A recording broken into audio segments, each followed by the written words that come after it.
teams battling to have a spot in the Final Four. 7 teams ang naglalaban-laban for 4 spots in the playoffs. And off we go. It's Mapua and Perpetual. Mapua in their away uniforms and Perpetual in their immaculate whites, their home whites. Andre Felix kasama. Si Prince Rivero will bring in Prince in just a bit. Grasilio starts off firing to open. And Omega gets the rebound. Prince, magandang hapon sa'yo. Exciting, agad-agad, action. Oo naman, Andre. Exciting tong game na to kasi ito magdedetermine kung sino makakuha ng twice to beat advantage para dito sa dalawang koponan natin. Omega with a jumper. And Mark Omega was a hero in that last game against LPU last November 12 where he hit that 3 using the glass. Eventually became the game winner. Pero parehong mintis ang parehong koponan to start. A minute gone by. A corner 3, wala pa rin. Underneath, Jun Roque in trouble in the land of the Giants. Has to kick it out to Nitura. The lefty in the middle, no go. And Bonifacius gets fouled, getting the board. For some reason, hindi ko alam kung bakit, pero parang kinakabahan ako para sa game na to. Parang magiging maganda siya eh. Grabe. Alam mo kasi, Prince, kahapon pa nga sabi ko, bakit nasa Final Four na tayo? And ngayon, because as I said, Perpetual needs this ball game. They need to win this para mabuhay pa kanilang Final Four hopes. Para naman sa Mapua, syempre, kahit pasok pa sila sa Final Four, they want to stay one of the top 2 to have that twice to beat advantage. Escamis launches, gets fouled, taking the 3. And the clear MVP frontrunner using his wits, baiting the foul, heading to the line for 3. Now let's head courtside and bring in 2 more members of our team this afternoon. First up, Mickey Santos reporting from the Perpetual Altas, who was able to talk to Coach Mike Sagigit earlier today. Magandang hapon, Mickey. Magandang hapon, Andre. They are getting their rhythm and they're singing the same music together. That's what Coach Mike Sagigit told me earlier when I asked him what's different today compared to their last game against the Cardinals back in the first round. And with the 4-game winning streak that they have this time, ang iit nila ay hindi na raw ito tsamba lang. Instead, it's God's gift for them as their efforts are finally paying off this time. And now that they're facing Mapua again, relaxing and being complacent is definitely out of the equation because that might be the downfall of the Perpetual Altas. That's why Coach Mike challenges his players to dictate the game and establish the flow today together with their 6th man, the crowd and the heart of the Altas. At dagdag pa dito, Andre and Prince, lahat ng kinausap ko ay sinabi nila na maganda raw ang bangon ngayon. Dahil ayon nga kay JP Boral, dapat pagising ay panalo na agad ang nasa isip. Balik sa inyo.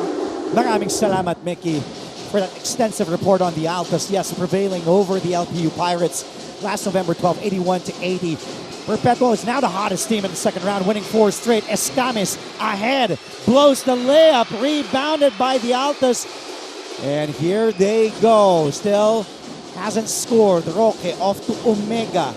And the team that they beat, Prince, LPU, was on a 5-game winning streak. They haven't lost in the second round. Perpetual dealt them their first loss thanks to that Omega 3. Here's Nitura serving, pulling up, missing. Rebounded by Rectos, stripped, good effort by Roque. Jump ball, possession arrow with the Altas. A great effort here for Roque and the white shirts. At least kitang-kita natin kung gaano ka-aggressive yung parehas na teams, ano? Sabi ko nga, talagang playoff atmosphere na, Prince, eh. Talagang Yun nga yung kanina ko pa iniisip eh. Itong game na to yung parang para sa akin magdidictate ng magiging sequence at saka ng mga pangyayari sa Final Four. And speaking of, Escamis getting his easiest basket in this game. Getting that layup off a Perpetual turnover, 4-0 is our tally. Nitura giving up his dribble. Here's Omega up top. 2-man game between Omega and Cuevas. And there's a foul. Or is it last touched by Omega? We'll find out here. Last touch by Perpetual. Jelo Razon coming in, early substitution. Replacing Jasper Cuevas, was given some playing time by Coach Mike Sagigit. Now let's head courtside once again, this time for Mapua's side, Aliana Faustino has more on the Cardinals, and she was also able to speak to Mapua's coach, Coach Randy Alcantara, earlier today. Aliana. Magandang hapon, Andre and Prince. At this stage of the season, it's safe to say that the confidence of the Mapua Cardinals are back and in full throttle because their attitude of never giving up is on full display despite miscommunications and defensive lapses in their last game against the San Beda Red Lions. Coach Randy Alcantara acknowledged the team's teamwork, trust, and their clutchman Paulo Hernandez as their keys to victory. Di pumapayag si Coach Randy na ma-overwhelm ang team sa high stakes ng mga natitira nilang laban. Kaya pinaalala niya ang Cardinals to amp up their energy, box out, and communicate against the Perpetual Altas if they want the twice to beat to be theirs. Meanwhile, birthday boy Toby Agustin is seen in a Mapua uniform for the first time this season. He was able to warm up with the Cardinals earlier but will sadly see no action for today. Let's see if his presence in uniform can provide the Cardinals with a much-needed morale booster for this game. Andre and Prince? Thank you for that update, Toby Agustin. That will be a good confidence boost for the team with their teammates suited up. And meantime, nakita natin yung drive doon para kay Cyrus Cuenco, putting Mapua 6-0 here. And a miss from the line. Walang pumapasok para sa Perpetual here, Prince. Your thoughts so far in the game with almost 4 minutes elapsing in the first quarter? Alam mo, marami silang nakukuhang chance para makuha nila yung first basket nila kanina. Pero syempre, nakikita naman natin din kung paano dumipensa itong Mapua. Hindi sila nagbibigay ng space para dito sa Perpetual. And by doing so, syempre kailangan mas magtrabaho pa sila and makakuha sila ng mas open shots pa dun sa hinahanap nila. By the way, Mapua, I know they're looking far ahead, but they want to keep that one of two spots to have the twice to beat advantage. Bonifacio airballs that shot, which he usually hits. Because according to Coach Randy Alcantara, he was also part of that the last time Mapua won the championship back in 1990 and 1991. Back-to-back yun. So it's been 32 years that Mapua has been craving to win a championship. And here are the Cardinals again. Peter Rosilio. From JC Recto. And you see Mapua on point with their attacks. At tatlo mula sa kanilang starting five. Scoring, Escamis has 4. Cuenco and Rosilio both have 2. Meanwhile, Mark Omega scoring their first field goal finally for the Altas after going 0 out of 8 the first 5 minutes. Quick timeout here. We'll be right back with more NCAA action after the break.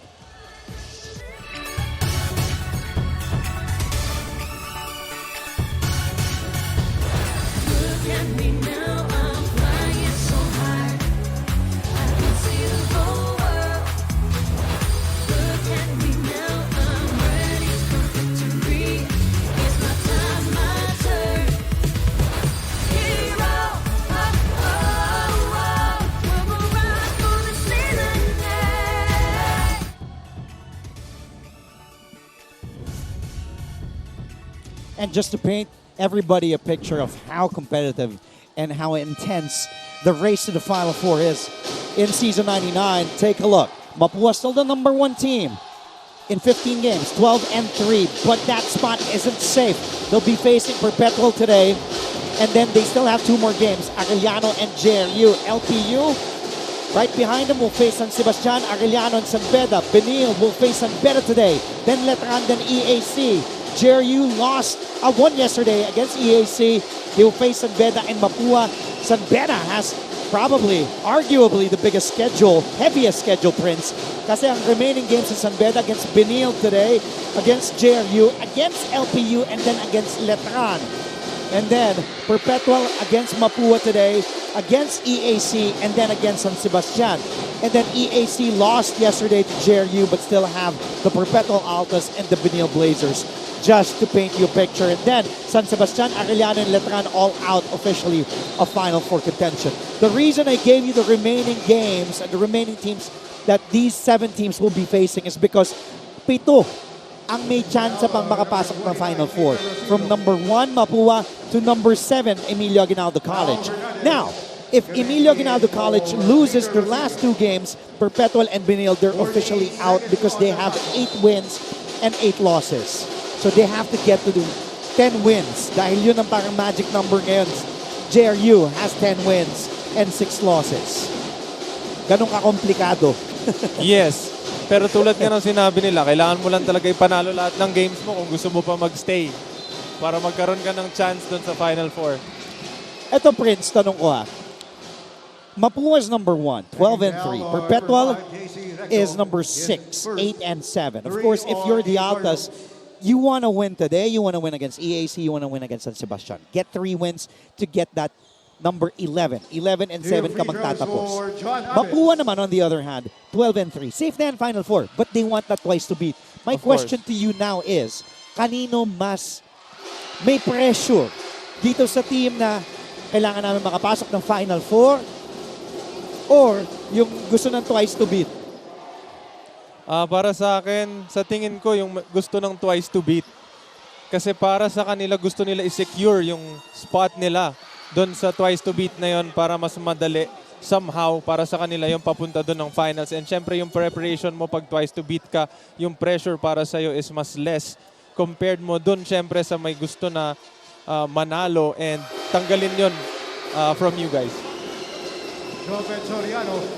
At Prince, habang maganda yung pinalawanag mo, pero medyo natuwa ako at the same time na-distract tayo dito kasi kasama natin Viva Mapua, former Mapua head coach, and Chito Pistolero Victolero with us direct. Di ko alam kung nakikita si Coach Chito. Kita ba nila direct? Direct katabi ko. Derek Abit Ramos at the helm today. Game producer Sarah Romano. And as action resumes, Perpetual, after trailing as much as 7 today, Escamis with a miss with that drive. Mapua ahead by 3.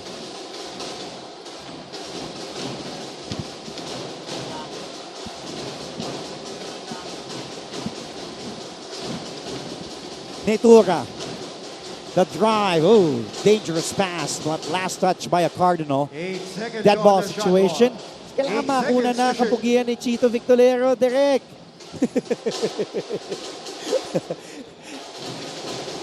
3:49 to go. 8 seconds on the shot clock. And there is Chito Victolero anxiously watching. Ayan, kumakaway-kaway. Mamaya papasalitain natin si Chito. Tingnan natin, bababatiin natin. But a miss there. Always great to see a former Cardinal, former coach. So far, so good in the pros. Wala pang talo ang hot shots. Mukhang nag-recruit ka dito okay, pwedeng bigyan natin. Let's give Chito Victolero the mic right now. Okay, this is great. Coach Chito Victolero, can you hear me? Yes. Good afternoon Bati ka naman sa ating mga viewers. Yeah, sa lahat ng NCAA fans, good afternoon. And of course, sa lahat ng Mapuan, good afternoon sa inyo. Siyempre, Prince Rivero, kasama natin, Chito Victolero. May gusto ka tanong kay Coach Chito? May Coach, spot ka pa ba dyan sa hot shots? natalo yung team ng kapatid ko recently so wala na lang. Pero Coach, ba't ka napadaan dito sa, alam ko, you're an avid fan of NCAA. Kahit di ka manood sa live sa Philoil, nanonood ka live sa GTV, nanonood ka online sa NCAA Philippines. Pero bakit itong particular na laro ang gusto mong panoorin, Perpetual Mapua? Every time naman mayroon akong time, I always support my alma mater, yung mga kaibigan kong Coach coaches, Randy. Coach Randy and Coach Yong. Malungkot yata si Randy ngayon Yeah, Nasa natalo matulog. kagabi. But I'm always support this my alma mater dahil nga dito ako galing and naglaro, nag-coach. Yes. So, support lang ng support para kahit pa paano makadagdag ng motivation sa mga players.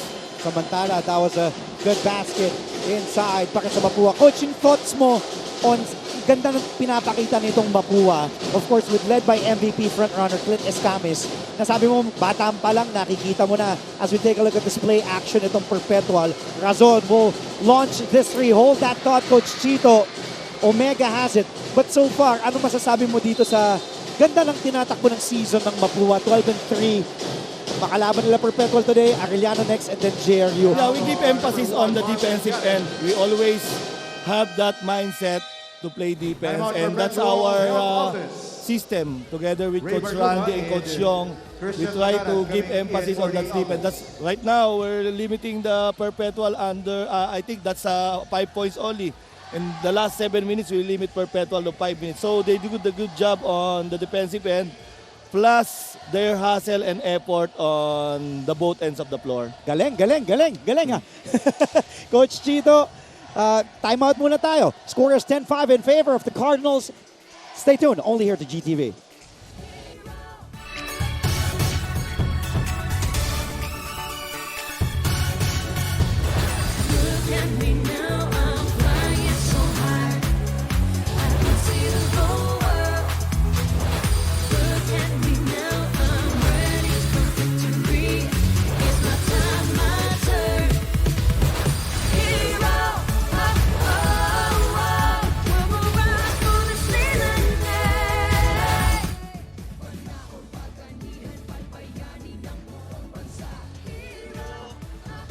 This is just how exciting this game is because last time na nagharap ng dalawang koponan na to, back on October 21st, almost a month ago, isang puntos lang ang lamang. 1 point lang, 62-61 ang pinanalo ng koponan ni Coach Chito Victolerio Mapua. Your thoughts, Prince, on that game? Does it matter itong first round meeting or kumbaga from a player's perspective na kung ikaw Perpetual, kalimutan na natin yon. Ganito kasi yan eh. Pagdating palagi ng second round, back to zero talaga lahat. So lahat ng na-meet mo ng first round, regardless of the outcome ng game, wala na yon. Kakalimutan mo na yon. Pero at this point, they're fighting for something. Especially itong Mapua natin, gusto nila makuha talaga yung top spot para dun sa twice to beat. And syempre yung Perpetual na gusto magstay para makakontent sila para dun sa Final Four. So napaka-importante nitong game na to para sa both teams natin. Take a look now at the play action here.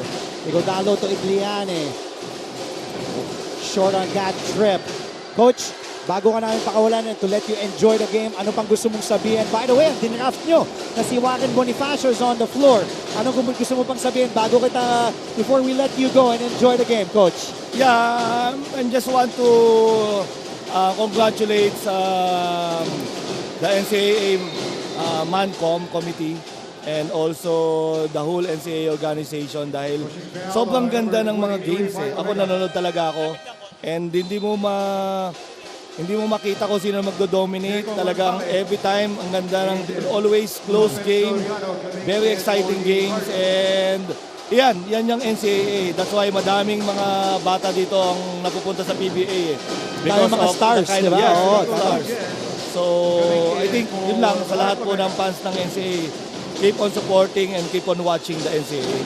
Also, good luck the rest of the way, Coach. Ha? Sa inyo, Thank you. maraming salamat sa pagbisita. At sabi ni Prince Rivero, pag kailangan mo ng big man, available siya anytime. Pare, Noted, Prince. Noted. Coach, kahit anong kailangan mo, pwede na. Kung gusto mong bangkain yung import. Thank you. Maraming salamat ulit. Thank you, Ha? Andre. Maraming salamat. Bisitahin nyo, V-Farm, resort ni Coach Chito sa Bulacan. Yeah. Supportahan nyo, Coach Salamat. Chito Victolerio. Maraming salamat. Enjoy the game. Razon fires the three. Still hasn't hit a triple here.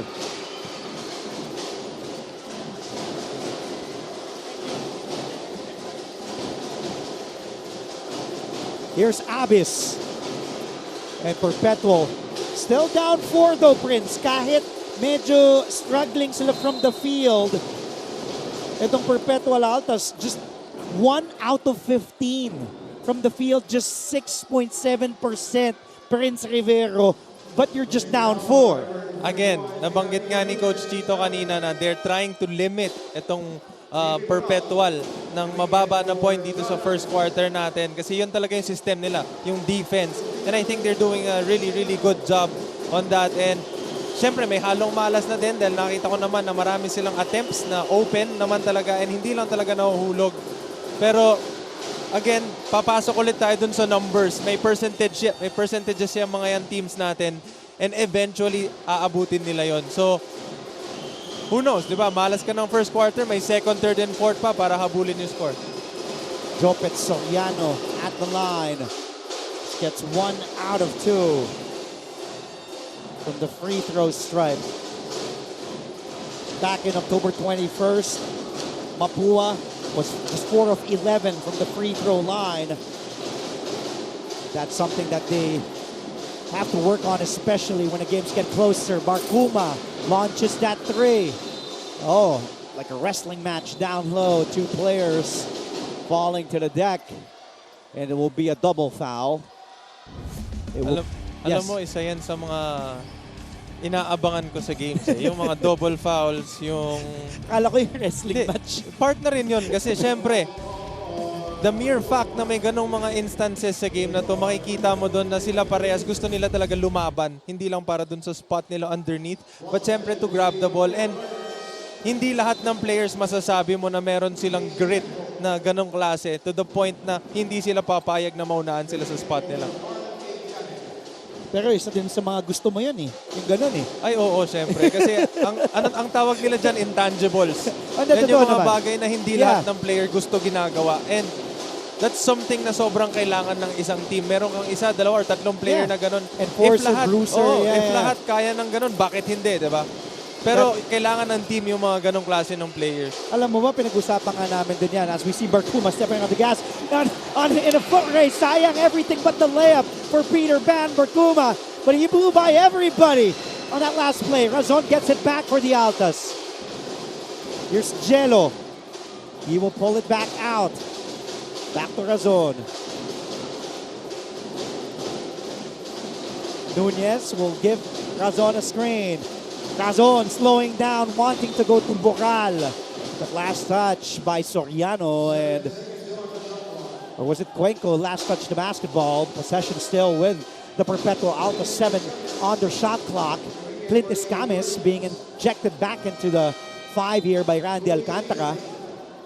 Gobi Dalisay also coming in for the first time. This is how deep Coach Randy's lineup is. Razon looking. Gives it to Nunez. Barkuma back to Jello Razon. Razon using that Nunez pick. Recto keeps it alive for the Cardinals. Ahead, si Soriano. But couldn't handle the basketball. Back to Razon all the way for the easy layup to end the first quarter, and he felt he was even hit on the face. He wanted a foul. So good start for the Mapua Cardinals, leading as much as 7. It was a sluggish start, especially from the field. Para sa Perpetual, just shooting 2 out of 19 in total here in the first quarter, but just find themselves down by 3, 11-8 in favor of Mapua. Second quarter coming up after the break.